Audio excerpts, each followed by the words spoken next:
How do we diffuse, in this lesson, anger in ourselves in order to avoid hurting another person? Okay. So, how do we make our anger less so that we don't harm another person? So, anybody in here ever have an instinct? I don't actually mean you've done it or you were going to do it, but anybody in here ever have an instinct to harm another person, to pick up your hand and hit someone or slap someone? Raise your hand. Anybody? I know I have. Any interaction you've ever been in where you've just had that inner instinct of, I'd like to just slap that person, or I'd like to just hit that person.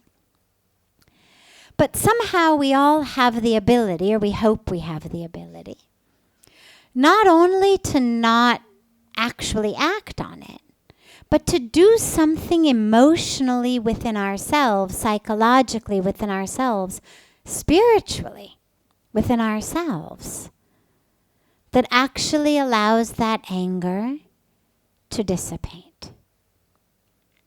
So what is that?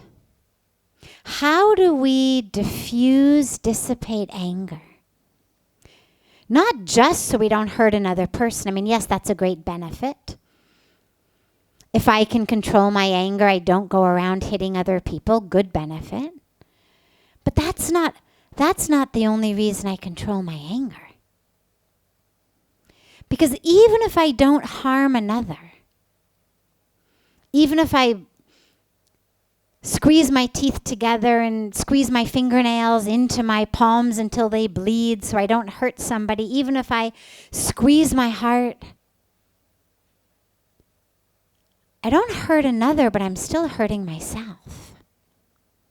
So anger creates violence. And whether it's creating violence for another human being,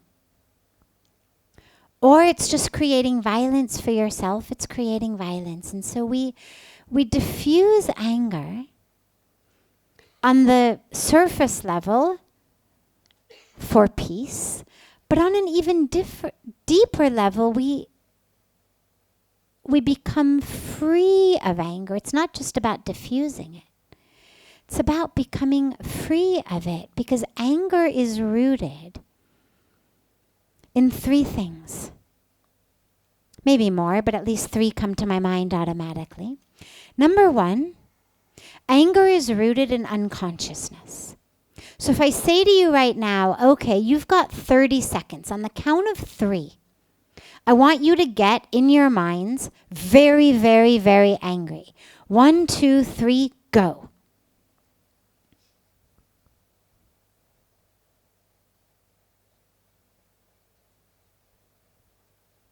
Okay, anybody furious? Right, you laugh. I told you to get angry. Okay, well, anybody here ever been angry? Anybody here who can think of something that makes you angry? Right, now if I say think of something that makes you angry, can you think of something? And it doesn't have to be something personal. It can be, for example, that tens of thousands of children die of starvation every day. That makes me angry. So it doesn't have to be that guy said, I was fat and ugly. It can be something bigger. But most of us can think of at least something that makes us angry. So why is it that when I say go, you can't actually get angry? And the reason is that you are conscious. You cannot consciously become rageful. You can become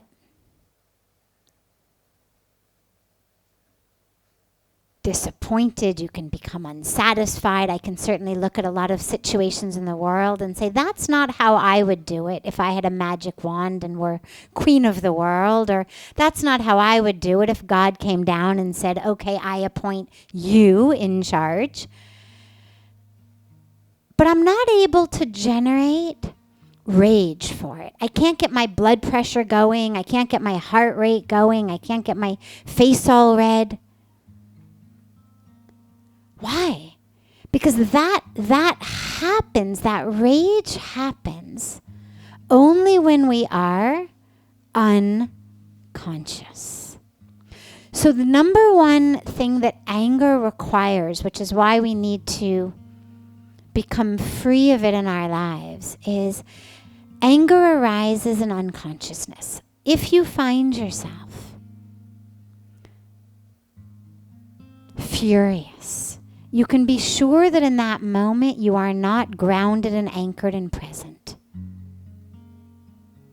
If you are present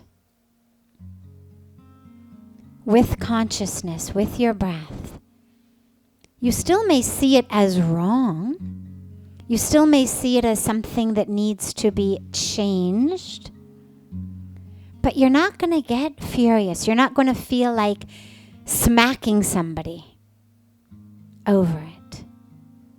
That level arises only in unconsciousness. So we become free of anger because anger removes us from being conscious. And a crucial, non-negotiable aspect of a spiritual path that's successful in blossoming and opening is consciousness. So if I need to be conscious, I need to become free of things that make me unconscious. So that's aspect number one. Number two is anger is rooted in expectation. I'm angry because I expect that things should be a certain way and they are not. Whether it's that guy should have been nicer and more polite and not told me I was fat and ugly. Whether it's that person should have been more respectful to me, nicer to me, should have appreciated me, shouldn't have cut me off in traffic, shouldn't have cut in front of me in line. Whatever it is, I expect something. And I not only expect it, but I feel very entitled to have it. So for example, I expect that this roof is not going to fall down. And if it did, we would rush out of here as quickly as we could. It would be a disaster. But we wouldn't turn around and scream at the roof. How dare you? My God, what were you thinking? But where there's expectation and a sense of entitlement to having my expectation fulfilled. I expect to be treated well, and I feel entitled that you should respect me, appreciate me, love me, be nice to me, give me what I want, whatever it may be. I expect it, and I'm entitled to it. And so we need to be free of anger, because expectations pull us off our spiritual path. Puja Swamiji always says, expectation is the mother of frustration, and acceptance is the mother of peace and joy. So that's the second reason we want to be free of anger. The third reason that we want to be free of anger is it literally burns us on the inside. There's a beautiful saying that getting angry at someone is like drinking poison and expecting the other guy to die.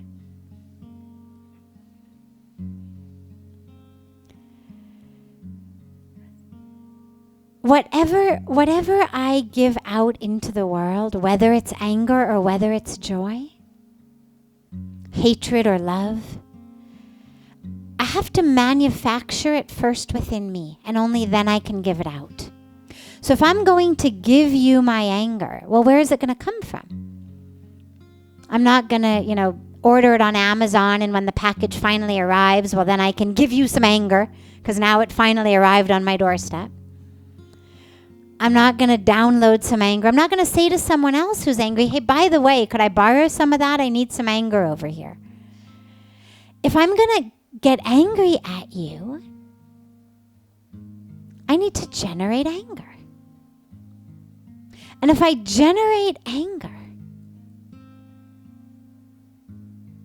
then I'm literally filling my body physiologically with poison. And who wants to do that? So then the question becomes, well, all right, so what to do? Because what we know is that obviously suppression, repression, denial, not the answer, doesn't work. If you have ever been in a fight with someone or had a loved one who was upset and you say, what's wrong, honey? And they say, oh, nothing. Nothing. But you know something's wrong. Now, in some cases, they may just be lying to you, but in a lot of cases, it's actually people trying to pretend I'm not angry. I'm not upset. That's where we get door slams. It's where we get silent treatment. It's where we get sulking. It's where we get self-destructive behavior. So I'm angry, but I can't express it to you because that's wrong or bad, or I've told myself not to be angry. And so it turns within. It becomes depression, becomes addiction. It becomes so many different things inside me. So repression and suppression, not the answer. Also because on a spiritual path, the goal is create space. The goal of a spiritual path is never about get rid of that, get rid of this, cut that out of your life, do battle against this. Because then you're just generating a combative atmosphere within yourself. I mean, the battleground is you. Battling anger? Okay, well, the battleground is in you. Battling greed? Battleground is in you. Battling ego? Battleground is in you. And regardless of who wins, I always say, regardless of who wins, you sleep with the enemy. You go to bed with the loser. It's not like with a, husband and wife or boyfriend and girlfriend, big fight, go to bed, one sleeps on the couch. Not here. You can't say to your ego, you get the couch. You can't say to your anger, you get the couch. You're in bed with the loser. And so the question becomes, how can I be free without actually creating a bloodbath within my own self? Yes, there are parts of me that are not conducive to a spiritual path, parts that are pulling me away from my truth. But to slaughter them and to stain my heart and my experience with blood and guts, even if it's the blood and guts of my ego and anger, I don't want it. And so the answer becomes, how can I realize that actually there's enough space in me? When we say you are consciousness, you are spirit, you are boundless, you are infinite, it means, okay, there may also be an existence of anger. In the same way that here in the universe, when we have the sun, day for us, night for someone else, but the existence of darkness for people on another part of the planet does not keep us from living in the light. And in the same way, can I can I create an experience in myself that says, okay, nobody's getting annihilated here. Because of course, when you say to your ego, all right, buddy, I'm coming after you. Because remember, the ego lives in your brain. Here's what you're saying. When you say, today's the day I annihilate my ego, who's listening? The ego. When you say, today's the day I'm going against my anger, who's listening? Your anger. And so then what ends up happening is, of course, all your defense mechanisms get up. So instead of that, can you allow the breath? Can you allow the experience of the self? And I say the breath because it's a beautiful bridge from one state of being to another. Can you allow the experience of the self to be expansive enough that, yeah, anger exists. Maybe some trauma exists over here. Maybe some things have happened in our life that shouldn't have happened in our life. Things we've done, things that have been done to us. Maybe there have been some unawake moments in our life.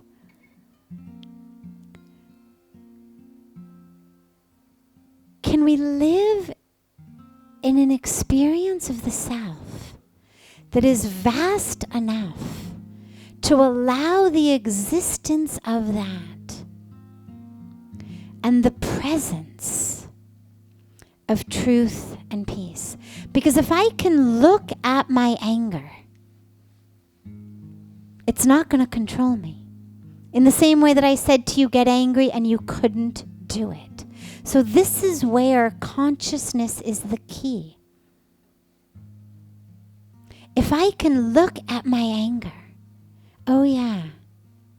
And then of course when you get a nice arm's length view, not only are you able to see the emotion, but you also tend to be able to see the whole package it comes in.